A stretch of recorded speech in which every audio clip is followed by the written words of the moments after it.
오늘 12월 1일이 교회력으로 대림절 첫 번째 주일입니다. 대림절은 기다린다는 뜻의 대화, 온다는 뜻의 림이 합쳐져서 예수님 오심을 기다리는 절기라는 뜻입니다. 이제 오늘부터 성탄절 직전 주일인 22일까지 총 4주간을 우리는 대림절 기간으로 지키게 됩니다. 그리고 교회력으로 따지게 되면 대림절 첫날이 새해의 시작이기도 하니까 어쩌면 우리는 2025년도를 시작하는 첫날에 있는 겁니다. 그래서 오늘은 대림절과 관련하여 기다림이라는 주제로 설교를 하려고 합니다. 우리 보문동 가까운 곳에 기다림과 관련된 지명이 하나 있습니다. 여러분, 이 보문역 사거리를 지나서 창신동 방향으로 가려고 하면 우리는 동망봉 터널을 통과합니다. 이 동망봉 터널이라고 이름을 붙여진 데는 터널 위쪽에 동망봉이 있기 때문인데, 동망봉의 유래는 조선시대 초기로 거슬러 올라갑니다. 수양대군에 의해서 강제로 왕위를 넘겨줘야 했던 단종, 그 단종의 복위를 시도했던 사건이 바로 사육신 사건입니다.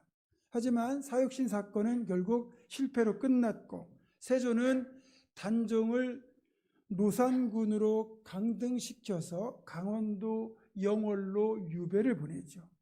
그러면서 단종의 아내였던 정순왕후와 단종은 강제로 생이별을 해야 됐습니다. 그리고 궁궐에서 쫓겨난 정순왕후는 이 숭인동 지역에 살면서 매일 숭인동 산봉우리에 올라가서 단종이 유배를 간 동쪽을 바라보면서 단종이 무사하고 언젠가 다시 만날 날을 기다렸습니다. 그래서 이 숭인동 산봉우리가 동쪽을 바라본다라는 뜻의 동망봉이 된 겁니다. 이처럼 동망봉에는 정순왕후의 단종을 향한 애틋한 그리움, 그리고 애타는 기다림이 들어 있습니다. 그러나 정순왕후의 이 간절한 기다림, 그 기원은 결국 이루어지지 못했고 끝내 단종은 죽임을 당하게 되죠. 우리가 존경하는 분 중에 한국의 슈바이처라고 불리는 의사가 한 분 계시죠. 바로 장기려 박사입니다. 장기려 박사는 지금의 서울대 의대에 해당하는 경성의학전문학교 입학을 앞두고 이런 서약의 기도를 합니다.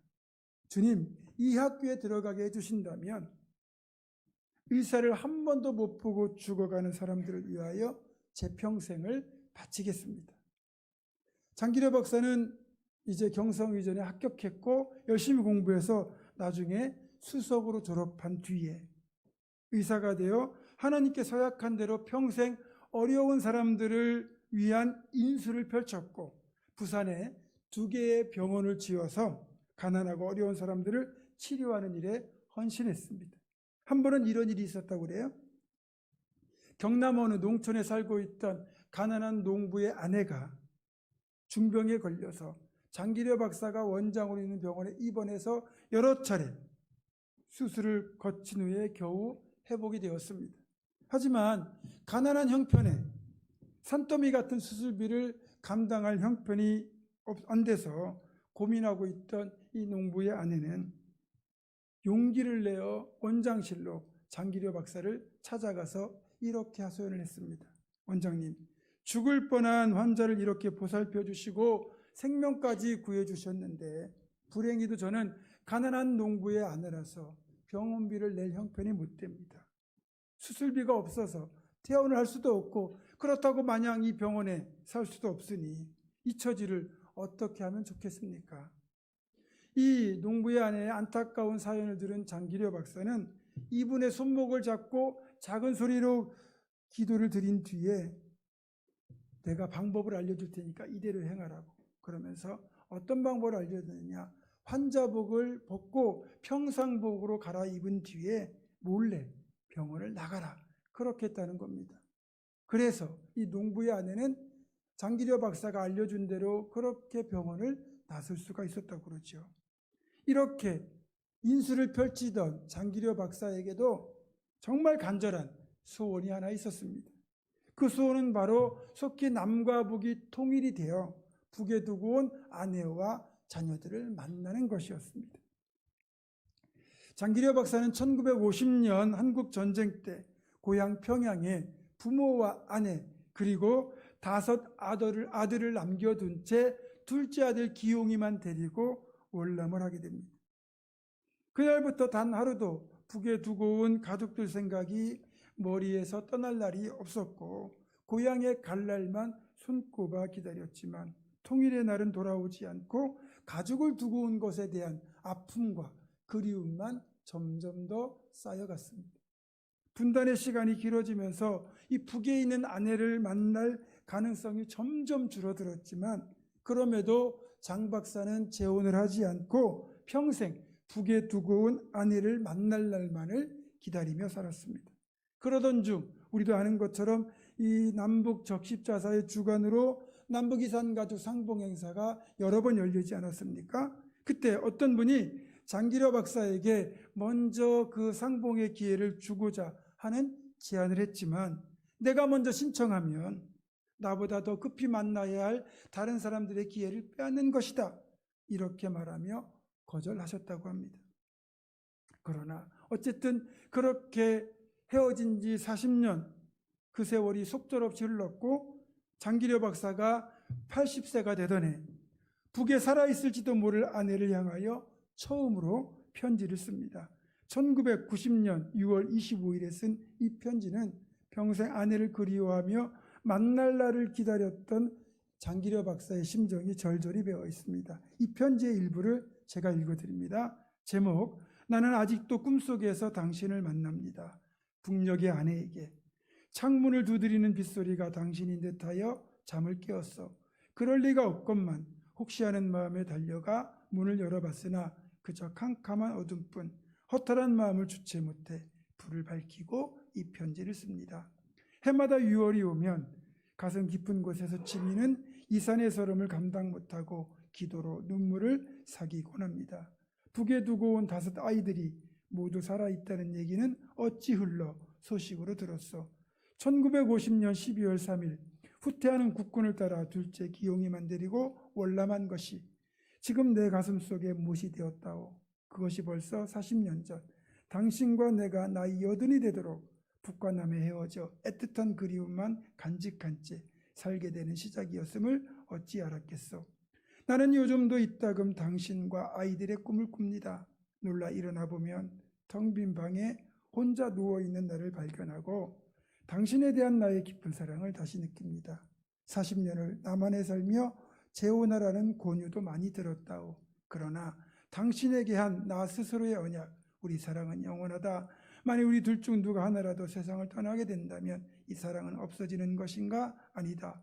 이 사랑은 육으로 있을 때뿐 아니라 떠나 있을 때도 영원히 꺼지지 않는 생명의 사랑이다. 라고 한 말을 상기하며 당신을 기다렸소, 여보. 이렇게 평생 장기려 박사는 북에 두고 온 아내를 그리워하며 언젠가 다시 만날 날을 기대하는 지고지순한 기다림의 삶을 살았습니다. 그렇게 그리움을 품은 채 1995년 12월 25일 주님께서 이 땅에 오신 날 아내가 기다리는 천국으로 떠납니다. 저는 이 장기려 박사님의 심정으로 감정이입을 해보면 가슴에 눈물이 납니다. 장기려 박사께서는 천국에서 그리운 아내를 만나셨겠지만 적어도 이 땅에서의 기다림은 안타깝게도 그 성취를 보지 못한 겁니다. 장기려 박사의 무덤은 그 경기도 마석에 있는 모란공원에 있는데 그분의 묘석에는 장기려 박사 유언대로 주님을 섬기다 간 사람이라는 9자의 한글이 선명하게 새겨져 있다고 합니다. 장기려 박사는 진정한 사랑이란 기다림이란 것을 몸으로 보여준 분이셨죠. 앞에서 말씀드린 정순왕후의 기다림, 장기려 박사의 기다림과는 다르지만 우리 모두는 매일 연속해서 기다림의 삶을 살아갑니다. 출근 시간에는 노선버스나 지하철을 기다리고 출근한 뒤에는 속히 퇴근 시간이 오기를 기다립니다. 그러면서 월급날도 간절히 기다리죠. 이런 기다림은 예상보다 조금 늦어질지 몰라도 몇 분, 몇 시간, 길어도 한 달만 기다리면 반드시 성취됩니다. 그러나 좀 더 오랜 시간, 좀 더 오랜 세월을 견뎌야 하는 기다림도 있습니다. 저 개인적으로는 교회 대출금을 다 갚고 헌당하는 날을 기다립니다. 어떤 분은 남편이 예수님 영접하는 날을 기다리고, 수험생을 둔 부모는 자녀의 대학 합격 소식을 기다리고, 취업준비생은 취업 성공 소식을 기다립니다. 또 로또 당첨 소식을 기다리는 분들도 많죠. 어쨌든 우리 주변에는 수많은 종류의 기다림이 있습니다. 이런 많은 기다림 중에서 장기려 박사님의 간절함이 담긴 길고 긴 기다림을 했지만 어쩌면 결국 죽는 날까지 그 기다림의 성취를 보지 못하고 죽어야 했던 수많은 안타까운 기다림들이 있을 것이고, 어쩌면 그 간절한 기다림의 성취를 몸소 경험한 이들도 있을 것이고, 지금도 기다림의 성취를 고대하고 있는 이들도 있을 겁니다. 그런데 오늘 본문 누가복음 2장을 보면 그토록 고대하고 기다리던 기나긴 기다림의 성취를 끝내 보았던 복된 두 사람의 이름이 등장합니다. 여러분도 이름을 알고 계시는 시므온과 안나, 우리가 흔히 어르신이라고 칭하는 연령에 해당하는 두 명의 노인입니다. 두 분은 부부가 아닙니다. 다른 분들입니다. 근데 먼저 26절을 보면 시므온은 그가 죽기 전에 메시아이신 그리스도를 보게 될 것이라는 성령의 지시를 받았다, 이렇게 되어 있습니다. 성령의 지시를 받은 시기가 언제인지는 모르나 일찍부터 성령님과 계속 교제하며 성령님의 음성을 들었을 것이고, 모두가 간절히 기다리던 메시아에 대한 기다림의 성취를 자신이 죽기 전에 볼 수 있을 것이라는 확신까지 갖게 되었을 겁니다. 그렇게 성령으로부터 메시아를 볼 것이라는 지시를 받았지만 정작 한 해 한 해 나이를 먹어가도 메시아는 오시지 않았고, 이제 노년이 되어 하늘의 부르심을 받을 날이 얼마 남지 않았음에도 여전히 메시아는 오시지 않았습니다. 결국 메시아를 기다렸던 그의 기다림도 성취를 못 보고 끝나는 줄 알았습니다. 그러던 노년의 어느 날, 시므온이 예루살렘 성전에 머물러 있을 때였습니다. 순박해 보이는 한 젊은 부부가 아기를 품에 안고 성전에 들어오는데, 그 순간 성령께서 시므온에게 지금 들어온 젊은 부부의 품에 안겨 있는 아기가 그토록 기다리던 메시아라는 사실을 알려주셨습니다. 시므온은 눈물을 글썽이면서 메시아를 맞이합니다. 그리고 부부의 양해를 받아 아기를 건네받고는 자신의 품에 안고 이렇게 하나님을 찬양합니다. 주제여, 이제는 말씀하신 대로 종을 평안히 놓아주시는도다. 내 눈이 주의 구원을 보았사오니 이는 만민 앞에 예비하신 것이요 이방을 비추는 빛이요 주의 백성 이스라엘의 영광이니이다. 여러분, 저는 제 손자 지온이를 품에 안을 수 있는 것만으로도 감사하고 감격합니다. 하물며 메시아로 오신 아기 예수를 메시아이심을 알고 이렇게 품에 안는 특별한 은총을 누린 사람이 과연 몇이나 될까요? 아마도 시므온이 유일하지 않을까요? 이렇게 포기하지 않고 믿음으로 기다리면 복된 성취를 볼 수도 있다는 거죠. 두 번째 복된 인물은 바로 안나입니다. 36절을 보면 안나를 84세가 된 선지자라고 밝히고 있습니다.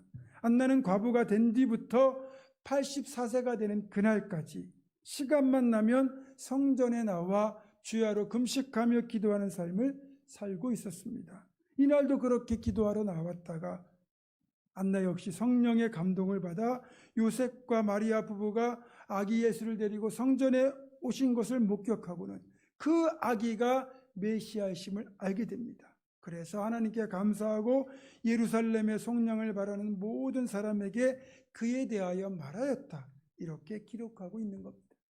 여러분, 시므온과 안나, 이 두 사람은 정말로 복받은 거지요. 생각해 보세요. 메시아가 오신다는 약속을 이사야의 예언 때로부터 계산하더라도 이 예언의 약속이 있은 뒤로부터 메시아가 탄생하기까지는 적어도 700년의 세월이 필요했습니다. 그리고 예언 이후 700년이 지나서야 베들레헴에서 아기 예수께서 탄생하심으로써 비로소 그 예언이 성취된 거거든요. 그러니까 이사야 이후에 예언을 믿고 메시아를 기다린 사람들은 최대 700년이나 되는 기다림을 해야 되었다는 뜻이죠. 그렇게 이사야의 때로부터 시작해서 메시아의 오심을 기다린 이들의 길고 긴 기다림이 시작이 된 겁니다.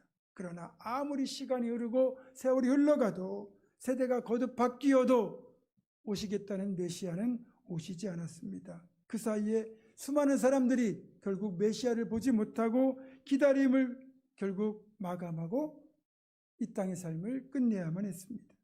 물론 이들의 기다림을 헛된 것이라고 할 수 없습니다. 이들은 장기려 박사의 기다림처럼 사랑과 믿음에 근거한 기다림이었기에 결국 이 땅에서는 메시아로 오신 주님을 만날 수는 없었지만 천국에 가서 메시아로 오실 주님을 만났기 때문입니다. 그렇다면 여러분은 얼마나 긴 기다림을 해보셨습니까? 기다림이 길다는 것은 기다림의 대상을 만날 것이라는 기대와 소망이 있다는 뜻이기도 하지만 한편으로는 기다림의 성취를 끝내보지 못하고 기다림을 끝내야 되는 안타까움이 있을 수도 있다는 뜻입니다. 그래서 생각해보면 이 기다림이라는 것 자체가 기대와 좌절이 혼재되어 있다는 생각이 듭니다. 그 중에서 정말로 오랜 세월을 견뎌내야만 하는 기다림의 경우는 이 기다림 자체가 결코 쉬운 일이 아니죠. 이런 상황에서 기다림을 포기하지 않고 끝까지 기다림을 지속할 수 있게 해주는 힘이 무엇일까요? 그건 바로 기다림의 대상을 향한 사랑과 그리고 반드시 이루어질 것이라는 믿음입니다. 장기려 박사는 북에 두고 온 아내에 대한 여전한 사랑과 언젠가 통일될 것을 믿었기 때문에 그 기나긴 기다림을 지속할 수 있었던 겁니다. 그렇습니다. 기다림의 대상을 향한 사랑과 믿음은 너무나도 길고 긴 힘든 기다림을 포기하지 않고 지속할 수 있도록 해주는 원동력인 것입니다. 이렇게 사랑과 믿음과 소망을 품고 누군가를 기다린 사람에게 줄 수 있는 최고의 보상은 또 무엇일까요? 다른 것 아니겠죠. 돈이나 물질, 칭찬, 격려가 아닙니다. 명예나 부귀가 아닙니다. 그것은 그 기다림의 대상이 오는 겁니다. 기다림의 성취가 이루어지는 겁니다. 이런 측면에서 본다면 시몬과 안나야말로 기다림에 대한 최고의 보상을 받은 것이라고 할 수 있습니다. 시몬과 안나 이전까지 수많은 믿음의 사람들이 약속대로 오실 메시아를 기다렸지만 끝내 오심을 보지 못하고 죽었습니다. 하지만 시몬과 안나는 이런 오랜 기다림 끝에 이 땅에 오신 예수님을 만날 수 있었으니 그 만남이 얼마나 감격스러웠겠습니까? 그리고 이들에게 최고의 보상이 된 것입니다. 그래서 시몬은 그 감격으로 이렇게 고백합니다. 이제는 종을 평안히 놓아주시는도다. 물론 시몬과 안나 이후에 태어난 모든 성도들, 그러니까 우리를 포함하여 신약의 모든 성도들은 이미 메시아로 오신 예수님을 만나게 되었으니 엄청난 복을 받았다고 할 수 있겠죠. 이건 정말로 우리가 감사해야 될 이유입니다. 그렇다면 이미 메시아가 오셨으니 더 이상 우리는 메시아를 기다릴 필요가 없는 걸까요? 더 이상 기다림은 없는 걸까요? 그렇지 않습니다. 신약의 성도들에게는 구약의 성도들과는 또 다른 새로운 기다림이 주어졌습니다. 그것은 바로 다시 오실 예수님, 재림하실 예수님을 기다리는 것입니다. 구약의 성도들이 초림의 메시아에 대한 기다림으로 살았다면 이제 우리 신약의 성도들은 재림하실 메시아에 대한 기다림으로 살아가는 사람들입니다. 다시 오실 주님을 기다리는 이 기다림은 주님의 부활과 승천 이후에 우리에게 새롭게 주어진 주님의 명령이기도 합니다.